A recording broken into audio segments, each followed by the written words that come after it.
আজকে এখানে প্রশাসন যারা আছেন, এখানে আইনি প্রশাসনরা আছেন, থানার লোকেরা আছেন, এখানে ইউনি সাহেবরা আছেন। দেখেন, এই ফ্যাসিস্টের বিরুদ্ধে আন্দোলন করেছি, সংগ্রাম করেছি, রাস্তায় জীবনের মায়া ত্যাগ করে নেমেছি। দ্বিতীয় কোনো ডাকাতকে সৃষ্টি করার জন্য নয়, কোন চাঁদাবাজকে বাংলাদেশের জায়গা দেওয়ার জন্য নয়, অত্যাচার অবিচার করার জন্য নয়। আমি স্পষ্ট বলবো প্রশাসনকে, আমি শুনতে পেয়েছি এই হিজলার মধ্যে অনেক চাঁদাবাজরা চরের থেকে গরু চুরি করেছে, অনেক চাঁদাবাজি করেছে। আমি এখানে বক্তব্য দিয়ে গেলাম, যদি চাঁদাবাজকে আপনারা অ্যারেস্ট না করেন, তাহলে আমি কিন্তু ঢাকা হিজলার যারা প্রশাসন আছে তাদের বিরুদ্ধে কমপ্লেন করতে আমি বাধ্য হব কিন্তু ইনশাআল্লাহ।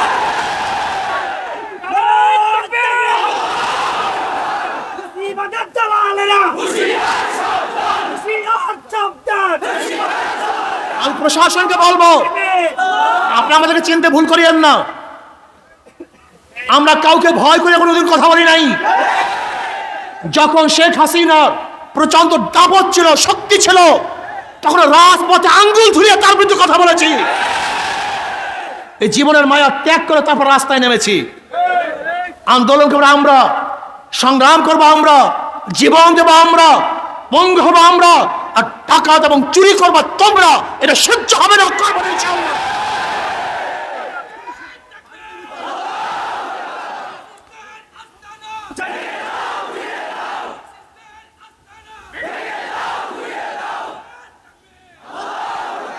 আমি স্পষ্ট বলবো, যদি আপনারা বিচার না করেন, আমাদের কাছে জানা আছে, সাংবাদিকরাও জানে, সাংবাদিকরা চরিত্রহীন হবেন না, কোন দলের সাপোর্ট করবেন না, কোন ব্যক্তির সাপোর্ট করবেন না। এই দেশকে সাপোর্ট করেন, এই মাটিকে সাপোর্ট করেন, জনগণকে সাপোর্ট করেন। আমরা সব চরিত্রহীন হয়ে গেছি। আমরা কালোকে কালো বলি না, আমরা সাদাকে সাদা বলতে পারি না, আমরা রাত্রকে রাত্র বলতে পারি না, আমরা দিনকে দিন বলতে পারি না, আমরা খারাপকে খারাপ বলতে পারি না, আমরা ভালোকে ভালো বলতে পারি না। তুমি মানুষ না, তুমি একটা জানোয়ার। খারাপ তো খারাপই। আমি রাত্রকে রাত্র বলি, দিনকে দিন বলি, সাদাকে সাদা বলি, কালোকে কালো বলি। প্রিয় ভাইয়ের আমার, 5 তারিখ ছাত্র জনতা ঐক্য হয়ে এদেশের মানুষ বৈষম্য বিরোধী আন্দোলন করেছিল এই জাতিকে রক্ষা করার জন্য, এই জাতিকে মুক্তি দেওয়ার জন্য, সাম্য, মানবিক মর্যাদা, সামাজিক ন্যায় বিচার প্রতিষ্ঠিত করার জন্য এই জনগণ রক্ত দিয়েছে, জীবন দিয়েছে।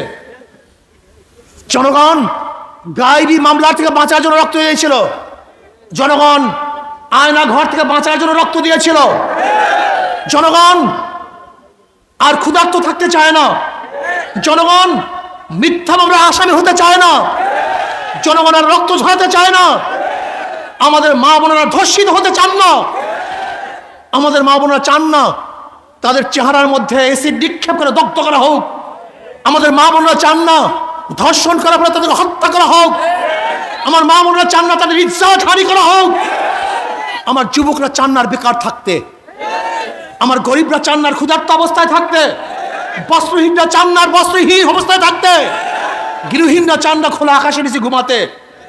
আজকে যারা চিকিৎসার অভাবে ধুকে ধুকে মরছে, তারা চিকিৎসার অভাবে ধুকে ধুকে মরতে চান না। আজকে যারা হাজারো গরিব সন্তান মেধাবী কিন্তু অর্থের অভাবে পড়াশোনা করতে পারে না, তারা চায় না মূর্খ থাকতে। আমরা দেশ করতে চাই যে দেশের মধ্যে থাকবে সাম্য, মানবিক মর্যাদা, সামাজিক ন্যায় বিচার, যেখানে থাকবে ছেলেদের অধিকার, কামারদের অধিকার, ঋষির অধিকার, চামারের অধিকার, মেতনের অধিকার, শ্রমিকদের অধিকার, যেখানে থাকবে পুরুষের অধিকার, মহিলাদের অধিকার, যেখানে থাকবে সমস্ত মানুষের অধিকার, মুসলমান, হিন্দু, খ্রিস্টান, বৌদ্ধ, যে বাংলাদেশের নাগরিক প্রত্যেকের অধিকারকে প্রতিষ্ঠিত করতে চাই। সেই দেশ আমরা চাই, এই দেশের কল্যাণ চাই, এই দেশকে মুক্ত করতে চাই।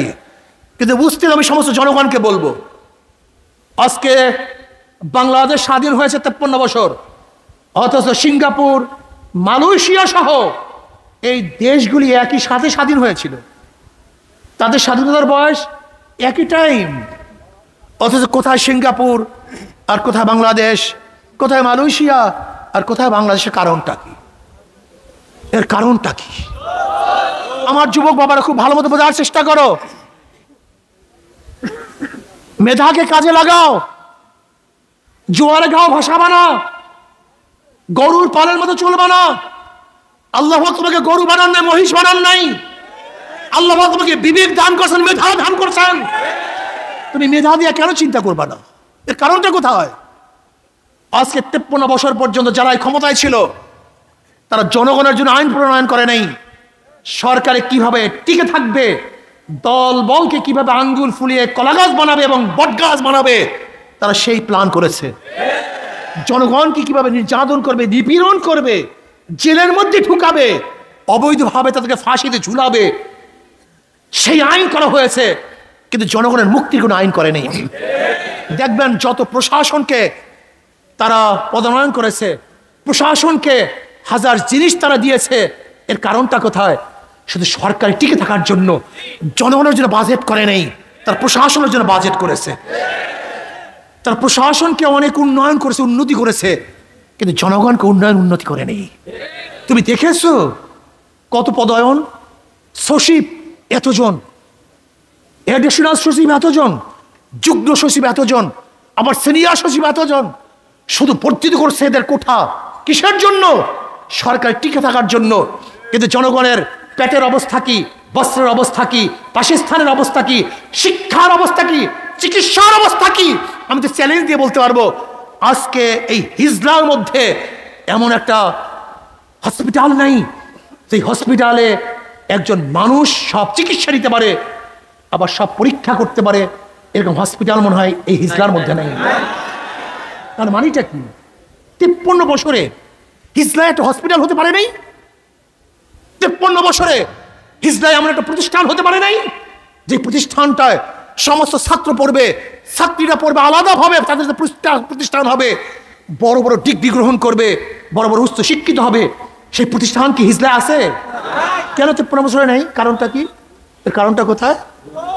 আজকে আমি তো দেখেছি 53 বছর আগেও যে কৃষকরা কৃষি করছে আজও একই অবস্থা আছে, যে ঠেলাওয়ালা ঠেলা গাড়ি ঠেলছে আজও একই অবস্থা আছে, যে ঋষি চামাররা কাজ করছে একই অবস্থায় আছে। যারা ভোট দিয়েছি তাদের ভাগ্যের কোনো পরিবর্তন হয় নাই, কিন্তু যাদেরকে ভোট দিয়েছি ওরা আঙ্গুল ফুলে কলা গাছ নয় বট গাছ হয়েছে। জনগণ ভাইয়েরা আমার, আপনি কি জানেন বাংলাদেশের অবস্থাটা কি? 18,000 কোটি টাকা ঋণী, 18,000 কোটি টাকা। আজকে এখানে যারা আছেন, যারা আজকে জন্মগ্রহণ করবে, বাংলাদেশের প্রত্যেকটা নাগরিক 1.5 লক্ষ টাকার ঋণ নিয়ে তারপর জন্মগ্রহণ করবে। 14 লক্ষ কোটি টাকা বিদেশে পাচার হয়ে গেছে। 14 লক্ষ কোটি টাকা, 98,000 কোটি টাকা ব্যাংক থেকে লুটপাট করা হয়েছে। আপনি জানেন বর্তমান পুঁজিবাদী অর্থনীতির অবস্থাটা কি? বর্তমান পুঁজিবাদী অর্থনীতি হলো গরিবকে গরিব বানাবে আর ধনীকে ধনী বানাবে। বিশ্বাস হয় না? খালি ঠিক কইছেন, বিশ্বাস হয় না আপনাদের? ইমানের খুবই ত্রুটি আপনাদের। যেমন আজকে আপনি যাবেন হিজলা ব্যাংকে, একজন গরিব ম্যানেজার সাহেব আমাকে 5 লক্ষ টাকা ঋণ দেন। ম্যানেজার সাহেব কি বলবে? মর্গেজ আছে। হুজুর আমি তো গরিব মানুষ, কিসের মর্গেজ? মর্গেজ পাবো কোথায়? টাকা তো আপনার জন্য না, যার টাকা আছে ব্যাংক তাকেই টাকা দেয়, যার টাকা নাই ব্যাংক তাকে টাকা দেয় না, লোন দেয় না। তাই ব্যাংক কাকে লোন দিছে? চলে বলেন না কেন? আগের থেকে 5 লক্ষ টাকা আছে, ধনী, একবার ধনী। ব্যাংক তাকে 5 লক্ষ টাকা দিছে, কয়বার ধনী? তার ঋণ মাফ করছে, কয়বার ধনী? তার ইন্টারেস্ট মাফ করছে, কয়বার ধনী?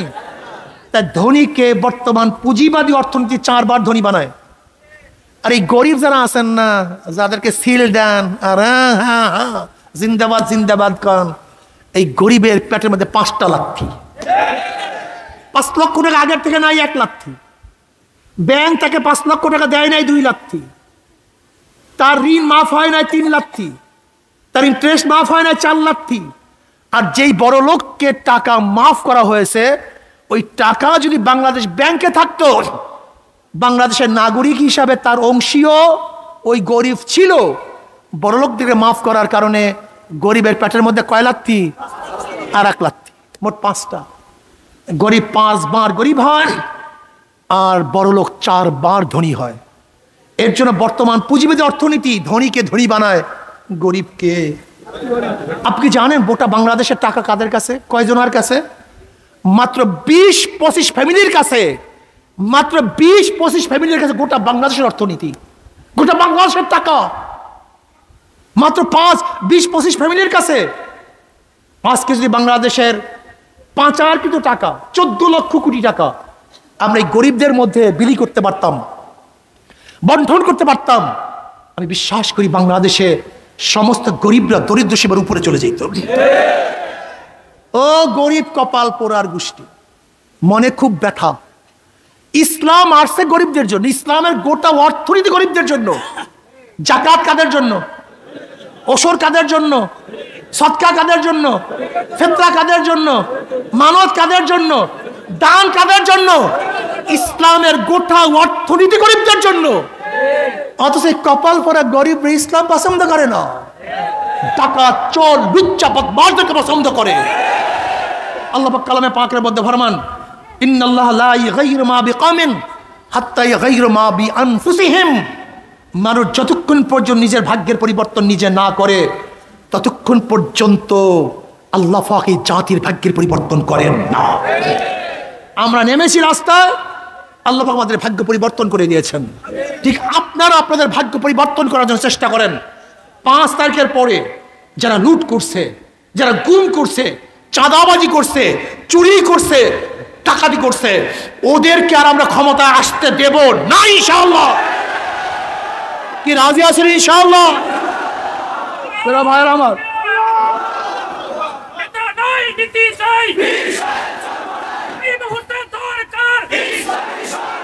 জনগণ ভাইয়ের আমার, জনগণ ভাইয়ের আমার, খুব ভালো মতো শোনেন, শোনার চেষ্টা করুন, শোনার চেষ্টা করুন। আজকে 53 বছরেও মানুষের ভাগ্য পরিবর্তন না হওয়ার কারণটা কি? আমি অনেক সময় বলি, একজনের নাম এ, একজনের নাম বি, একজনের নাম সি, 3 জনই চোর। এ কি, বি, সি, 3টাই ক্ষমতা আছে। এ ক্ষমতায় কে? কি করবে? আন্দোলন, সংগ্রাম, বিপ্লব, হরতাল। হটাও এ, বসাও বি। কথা বলেন না, কি করবে? কি করবে? আবার আন্দোলন, আবার সংগ্রাম, বিপ্লব, হরতাল, রক্ত ঝরাও। হটাও বি, বসাও সি। কি করবে? ঘটনাটা কি? ঘটনাটা কি? খুব ভালো মতো বোঝেন, বোঝার চেষ্টা করুন। ওসি যায়, ঘুষ যায় না। কথা বলে না কেন? ডিসি পরিবর্তন হয়, ঘুষের পরিবর্তন হয় না। ডিসি যায়, দুর্নীতি যায় না। কারণটা একদিন চিন্তা করছেন? এই জন্য আমাদের শায়খ আমার কথা বলে, আমাকে প্রশ্ন করছে একজন ঢাকায় সাংবাদিকরা যে হুজুর আপনি এক সরকার কয় টার্ম চান? এক সরকার কয় টার্ম চান? অনেকে তো প্রস্তাব দেয় 2 টার্মের বেশি প্রাইম মিনিস্টার একজন হতে পারবে না। আপনি কয় টার্ম চান? 1 টার্ম না 2 টার্ম? আমি বললাম ভাই, যদি চোর 1 বছরও ক্ষমতায় থাকে 1 বছর চুরি করবে, আর যদি সৎ মানুষ 100 বছরও থাকে 100 বছর চুরি করবে না। চোর যদি 1 টার্ম থাকে, 2 টার্ম থাকে, ওরা চুরি করবে, ডাকাতি করবে। আর যদি সৎ মানুষ 100 বছর থাকে, কথা বলে না কেন? প্রমাণ কি? আমাদের চোরা বরিশালের মেয়র খোকন, আমাদের চোরা খোকন, ওই যে চুরি করিয়া ডাকাতি করিয়া মেয়র হইছে, নাম শোনেন না? চোরা খোকনের ক্ষমতায় ছিল কয়দিন মেয়রের? 8 মাস মাত্র। কয় মাস?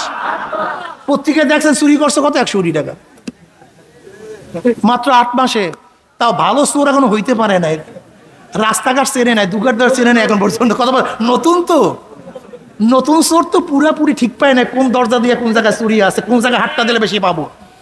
চোর নতুন, কিন্তু 8 মাসে কত টাকা? যদি 5 বছর থাকতো কয় হাজার কোটি টাকা চুরি করতো। তাহলে 1 টার্ম হোক, 2 টার্ম হোক, 1 দিন হোক, 5 দিন হোক, চোর থাকলে চুরি করবে। আর ন্যায়পরায়ণ সৎ মানুষ 100 বছর থাকলেও সে কোনোদিন চুরি করবে না। আসুন এবার আসুন, বুঝুন, বোঝার চেষ্টা করুন। মাদার গাছ লাগিয়ে আমের আশা করা যায় না, তেঁতুল গাছ লাগিয়ে মিষ্টি ফলের আশা করা যায় না। ডাকাত, চোর, বদমাশ, ধর্ষকদের মাধ্যমে কোনোদিন ধর্ষণ বন্ধ করা যায় না, ডাকাতের মাধ্যমে ডাকাতি বন্ধ করা যায় না, চোরের মাধ্যমে চুরি বন্ধ করা যায় না, সন্ত্রাসের মাধ্যমে সন্ত্রাসী বন্ধ করা যায় না। আসুন, শুধু নেতা নয়, শুধু নেতা নয়, নীতির পরিবর্তন করি, নীতির পরিবর্তন চাই। শুধু নেতা নয়, নীতির পরিবর্তন চাই। পীর সাহেব চর্ম নাই। আগামী নির্বাচনে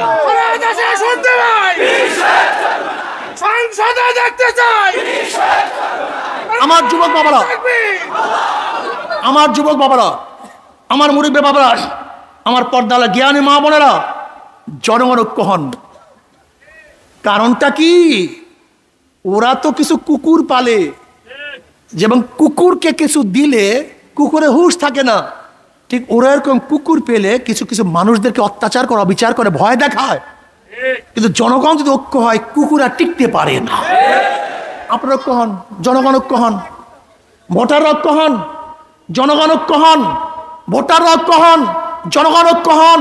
যেই দলের মধ্যে চোর আছে, ডাকাত আছে, গুন্ডা আছে, ধর্ষক আছে, চাঁদাবাজ আছে, ওদের কপালে ঠুক মারি ওদেরকে প্রত্যাখ্যান করলাম, বয়কট করলাম। আপনারা ঐক্য হন, আপনারা ঐক্য হন। যদি জনগণ ঐক্য হন, ছাত্র জনতা ঐক্য হন, যে এই বুলাদিতে, এই হিজলার মধ্যে কোনো চাঁদাবাজ দেখতে চাই না। যেখানে চাঁদাবাজি হবে, সমস্ত ছাত্র এবং জনগণ ঐক্য হয়ে ওদেরকে প্রতিহত করেন, দেখবেন ইনশাআল্লাহ চাঁদা মুক্ত এক দেশ আমরা করতে পারবো, সন্ত্রাস মুক্ত এক দেশ করতে পারবো। আর একটা কথা মনে রাখতে হবে, আমাদের বর্তমান সংবিধানের মধ্যে জাতীয়তাবাদ, ধর্মনিরপেক্ষবাদ, সমাজতন্ত্রবাদ এবং গণতন্ত্রবাদ, এই 4 ভিত্তিতে দেশ চলতেছে। কয় ভিত্তি? কিন্তু 53 বছরে এই 4 মূলনীতি আমাকে শান্তি দিতে পারে নাই, জনগণকে মুক্তি দিতে পারে নাই। আমরা সবুজ বাংলা দেখেছি, সোনার বাংলা দেখেছি, নতুন বাংলা দেখেছি, ডিজিটাল বাংলা দেখেছি, স্মার্ট বাংলা দেখেছি। আর আমরা ডিজিটাল বাংলা দেখতে চাই না, সবুজ বাংলা দেখতে চাই না, এবার ইসলামী বাংলা দেখতে চাই। কি বাংলা দেখতে চাই? ইসলামী বাংলা দেখতে চাই। কে কে রাজি আছেন? নারায়ে তাকবীর, নারায়ে তাকবীর, আল্লাহু আকবার। শুনতে পাই পীর সাহেব ধর্ম নাই, ইসলামী সরকার সংসদে দেখতে চাই। আসুন, আসুন আমার যুবক বাবারা, আমার মুরব্বী বাবারা, আসো ঐক্যবদ্ধভাবে ইসলামী বাংলার জন্য আজকের থেকে দাওয়াতি কাজ শুরু করি। ঘরে ঘরে, পাড়ায় পাড়ায়, ব্যক্তি ব্যক্তি, সব জায়গায় হাত পাখার দাওয়াত পৌঁছে দেয়। যারা আজ পর্যন্ত কথা এবং কাজে বিপরীত হয় নাই, ইনশাআল্লাহ ইমানের অবস্থা থাকলে বিপরীত হবে না ইনশাআল্লাহ। ইসলামী আন্দোলন বাংলাদেশ শুরুর থেকে আজ পর্যন্ত কোনোদিন কথা এবং কাজে অমিল হয় নাই, হবে না ইনশাআল্লাহ।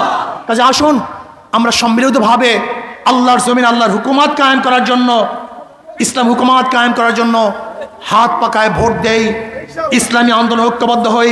আর আমার শেষ কথা বলিয়েন না, শেষ কথা, অনেক ভদ্র মানুষ আছেন, শিক্ষিত মানুষ আছেন, যারা রাজনীতিতে অংশগ্রহণ করেন না, পচা গান্দা রাজনীতির কারণে তারা রাজনীতিতে অংশগ্রহণ করেন না।